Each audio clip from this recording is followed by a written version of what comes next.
Lecture du livre des Actes des Apôtres. En ces jours-là, à Antioche, un grand nombre de gens devinrent croyants et se tournèrent vers le Seigneur. La nouvelle parvint aux oreilles de l'Église de Jérusalem, et l'on envoya Barnabé jusqu'à Antioche. À son arrivée, voyant la grâce de Dieu à l'œuvre, il fut dans la joie. Il les exhortait tous à rester d'un cœur ferme, attachés au Seigneur. C'était en effet un homme de bien, rempli d'Esprit Saint et de foi. Une foule considérable s'attacha au Seigneur. Barnabé partit alors à Tarse chercher Saül. L'ayant trouvé, il l'amena à Antioche. Pendant toute une année, ils participèrent aux assemblées de l'Église. Ils instruisirent une foule considérable. Et c'est à Antioche que, pour la première fois, les disciples reçurent le nom de chrétiens. Or, il y avait dans l'Église qui était à Antioche des prophètes et des hommes chargés d'enseigner. Barnabé, Siméon appelé le Noir, Lucius de Cyrène, Manaën, compagnon d'enfance d'Hérode le tétrarque, et Saül. Un jour qu'ils célébraient le culte du Seigneur et qu'ils jeûnaient, l'Esprit Saint leur dit : « Mettez à part pour moi Barnabé et Saül, en vue de l'œuvre à laquelle je les ai appelés. » Alors, après avoir jeûné et prié, et leur avoir imposé les mains, ils les laissèrent partir. Parole du Seigneur. Nous rendons grâce à Dieu.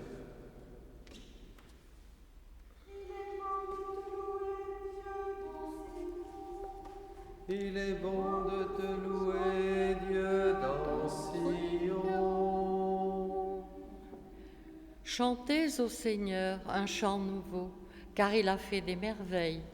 Par son bras très saint, par sa main puissante, il s'est assuré la victoire. Il est bon de te louer, Dieu, dans Sion. Le Seigneur a fait connaître sa victoire et révélé sa justice aux nations.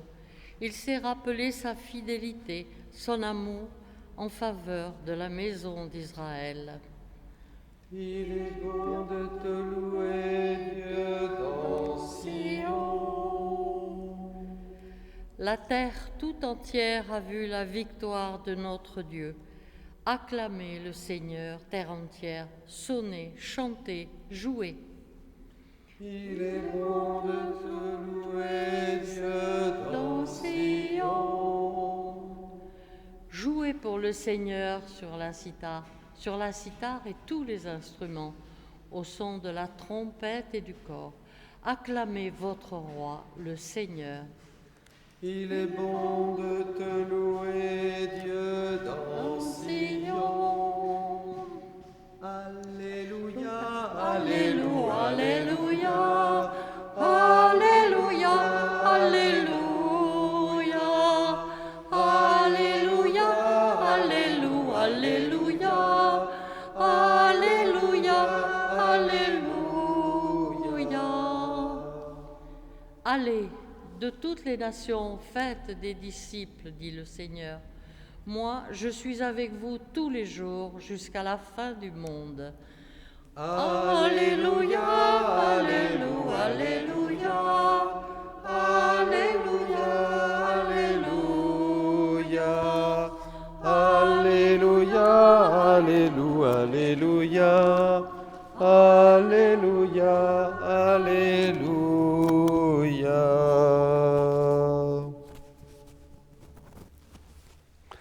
Le Seigneur soit avec vous. Lecture du Saint-Évangile de Jésus-Christ selon saint Matthieu. En ce temps-là, Jésus disait à ses apôtres : « Sur votre route, proclamez le royaume des cieux. Proclamez que le royaume des cieux est tout proche. Guérissez les malades, ressuscitez les morts, purifiez les lépreux, expulsez les démons. Vous avez reçu gratuitement, donnez gratuitement. Ne vous procurez ni or, ni argent, ni monnaie de cuivre à mettre dans vos ceintures, ni sac pour la route, ni tunique de rechange, ni sandales, ni bâton. L'ouvrier, en effet, mérite sa nourriture. Dans chaque ville ou village où vous entrerez, informez-vous pour savoir qui est digne de vous accueillir, et restez là jusqu'à votre départ. En entrant dans la maison, saluez ceux qui l'habitent. Si cette maison en est digne, que votre paix vienne sur elle. Si elle n'en est pas digne, que votre paix retourne vers vous. Acclamons la parole de Dieu. Louange à toi, Seigneur Jésus.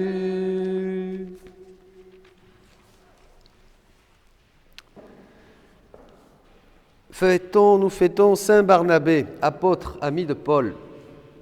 Un homme, comme dit le texte, plein, rempli de l'Esprit Saint et de foi. Déjà, c'est quelque chose d'important qu'il faut noter. Qu'est-ce que ça veut dire être rempli de l'Esprit Saint? Comment on sait que quelqu'un est rempli de l'Esprit Saint et de foi? Eh bien, on le sait parce que ça se voit. Il parle de Dieu. Il est missionnaire comme natif, si on peut dire. Il parle de Dieu. Il a tout le temps le nom de Jésus à la bouche. Il voit toutes les choses dans la lumière de Dieu. Il voit tout pour que grandisse le royaume de Dieu. Il voit les croix comme des victoires. Il voit la résurrection de Christ comme un triomphe, bien sûr. Il sait, il a confiance, il avance. C'est quelqu'un qui, malgré les difficultés, proclame à temps et à contre-temps le nom de Jésus-Christ, Sauveur du monde. Ça se voit. Et c'est quelqu'un qui, malgré les épreuves, Paul était souvent, et Barnabé aussi, ils ont été bien des fois roués de coups et dans les épreuves. Malgré tout, ils continuent. Ils ont été emprisonnés. Paul a été emprisonné avec Silas. Ils continuent, ces premiers apôtres, à chanter le Seigneur, à louer, à le bénir, en croyant que Dieu est toujours là pour nous sauver. Donc c'est une attitude spirituelle. C'est une attitude spirituelle et il touchait, ces premiers apôtres, Barnabé, des foules considérables, voyez, des foules considérables, et c'était le début de l'Église. Et aujourd'hui, je vois et je parle à tous mes frères prêtres, on découvre que grâce, et comme l'avait déjà dit Benoît XVI, grâce au web, grâce à Internet, nous pouvons toucher des milliers de personnes. Et nous l'avons vu durant ce confinement. Et c'est extraordinaire de pouvoir parler à 3, 4, 5, 6, 7, 8 000 personnes en une journée, en 24 heures. Vous voyez, le Seigneur est en train de faire des choses nouvelles. Le Seigneur est en train de nous offrir une nouvelle évangélisation qui va changer le visage de l'Église. Une Église qui va être renouvelée parce que partout dans le monde, des gens vont avoir soif de Dieu et vont recevoir cette nouvelle parole du Seigneur. Ça, c'est très important, mes amis, parce qu'aujourd'hui, les choses changent. Comme je vous disais, on le reprendra dimanche, et peut-être d'autres fois, on pensait qu'après le confinement, les églises allaient se remplir. Et non, mais ceux qui viennent, ce sont ceux qui ont vécu vraiment un jeûne eucharistique, une faim de Dieu, une soif de Dieu. Et maintenant que les portes des églises sont ouvertes, eh bien après ce temps de désert où la parole de Dieu, comme dit le prophète, a parlé à leur cœur d'une manière profonde, ils reviennent. Quelqu'un hier me disait, c'était, je ne sais plus qui, mais c'était quelqu'un d'important. Quelqu'un me disait, oui, il y a des gens qui ont très bien vécu le confinement et d'autres très mal. Ah oui, c'était une des directrices, quelqu'un qui s'occupe de l'enseignement catholique. Eh bien, me disait que d'autres ont eu une rencontre spirituelle et d'autres une rencontre culturelle. Ils se sont mis à lire, mais quelque chose s'est passé. Et d'autres, par contre, eh bien, se sont ouverts au divertissement, ont essayé de brûler le temps comme ils ont pu, et ça s'est très mal passé et ça ne porte aucun fruit. Donc, vous voyez, une attitude spirituelle, un état intérieur où, malgré les difficultés, malgré un confinement ou malgré maintenant un déconfinement, malgré tout ce qu'on peut vivre, bien portant, malade, une foi ferme qui nous permet et qui permet au Saint-Esprit de nous remplir de force, de lumière, de joie et de continuer le chemin même si nous nous sentons pauvres. Attention, ce n'est pas un sentiment d'être toujours des guerriers vainqueurs. On peut se sentir pauvre, mais on peut être rempli du Saint-Esprit et continuer, car le Seigneur appauvrit toujours ses prophètes. Alors, Jésus ensuite va dire ici que le royaume des cieux est tout proche. Quand on proclame la parole de Dieu, et nous l'avons vu durant tous ces siècles, durant 20 siècles de christianisme, qu'est-ce qui se passe? Il y a des guérisons, il y a des cœurs qui sont touchés, il y a des belles choses qui se passent, et on le voit dans tous les témoignages que nous recevons, des gens retournent à Dieu, des gens étaient dans des choses et loin du Seigneur, et tout d'un coup, ils se rendent compte que Jésus-Christ est le Sauveur du monde. Des morts sont ressuscités, on expulse des démons. La parole de Dieu, quand elle est proclamée, je vous invite tous à être ces joyeux témoins de Jésus-Christ, eh bien, elle touche les cœurs. Et c'est ça qu'il faut faire. Il faut apprendre déjà à pêcher les âmes là où nous sommes, à côté des uns ou à côté des autres. Et ça, c'est très important. C'est très important cette attitude parce que le royaume de cieux était proche du temps de Jésus. Mais maintenant, mes amis, ce royaume de cieux n'est plus seulement proche. Nous pouvons y entrer. Tout ce qui s'est fait depuis Jésus-Christ mort et ressuscité, Jésus était le royaume de Dieu. Et maintenant, ce royaume, il le donne à tous. Et c'est ce que nous appelons cette vie dans la divine volonté. Il veut que son règne vienne sur la terre, comme il l'avait dit. Il veut que l'homme fasse la volonté de Dieu sur la terre comme au ciel. Donc nous entrons, déjà, nous sommes au tout début d'une plénitude de vie. Voyez la progression. D'abord, la parole de Dieu est proclamée et touchait des milliers d'âmes. Ces gens étaient guéris, transformés, ils étaient libérés de péché, ils étaient libérés de démons. Regardez maintenant, de la même manière, la parole de Dieu, 2000 ans après, touche des milliers de cœurs. Ils sont aussi libérés, ils reviennent au Seigneur et le Seigneur leur propose quelque chose de nouveau, son règne. Le règne n'est pas seulement tout proche, comme ici il était du temps de Jésus, et Jésus le note bien, le royaume de cieux est tout proche, mais maintenant nous entrons dans le royaume.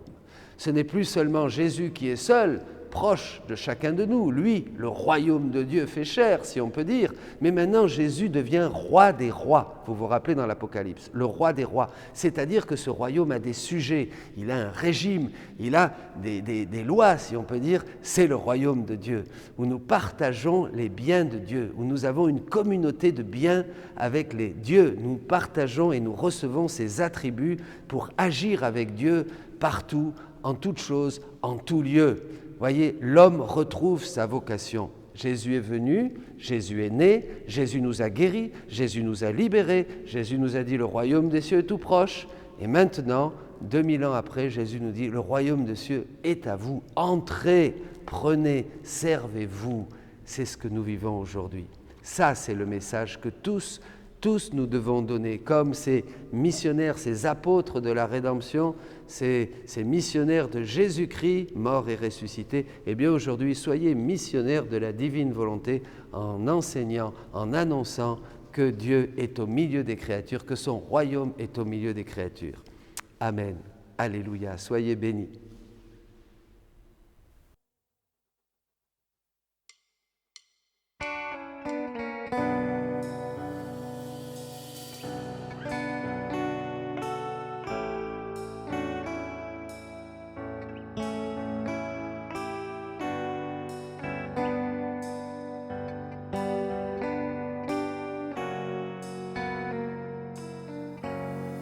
Ô Esprit de Dieu,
ta puissance, remplis-moi, remplis-moi de ton amour. Ô Esprit Saint, remplis-moi, remplis-moi de ta présence, remplis-moi, remplis-moi de ta puissance, remplis-moi, remplis-moi de ton amour. Ô Esprit de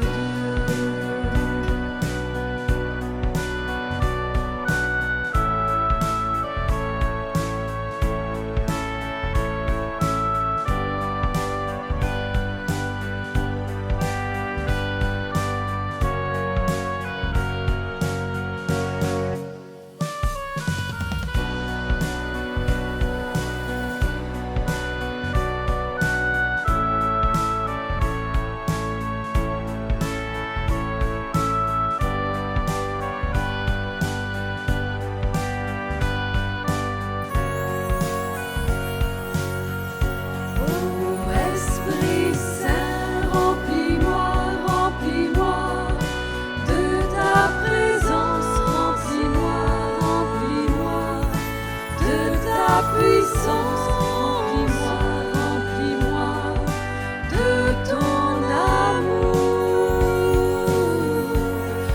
Ô Esprit Saint, remplis-moi, remplis-moi de ta présence, remplis-moi, remplis-moi de ta puissance.